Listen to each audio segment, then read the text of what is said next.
News last night, the Pueblo City Council voted to temporarily suspend the city's excise tax for recreational marijuana cultivated within city limits.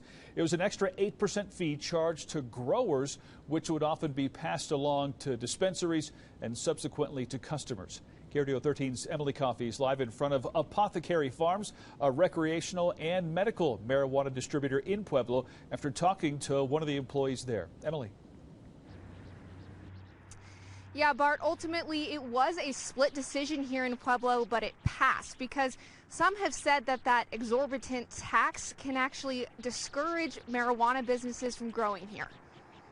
But ultimately, absolutely, as an industry, it's been impacted. City Council faced a tough decision Tuesday night. I think it should actually be a vote of the people, weighing whether to temporarily do away with the 8% tax that Pueblo charges businesses for the marijuana cultivated in city limits. Some councilors arguing that the tax revenue is badly needed, even if it is shrinking. I think that this tax was put in place for a reason. I think that saying that we are going to lose a minimal amount of $500,000 over the next 3 years is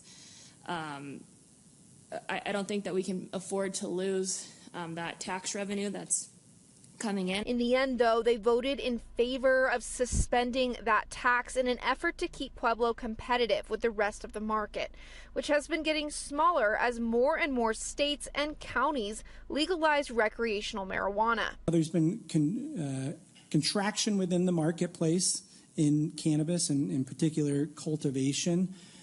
Has seen some of the hardest hit businesses, and it is a commodity. Now with the tax removed, it's hoped that growers return and that dispensaries can even pass some of the savings onto consumers. We understand that cannabis has to be taxed, and ultimately a lot of times, unfortunately, that gets passed on to the consumers.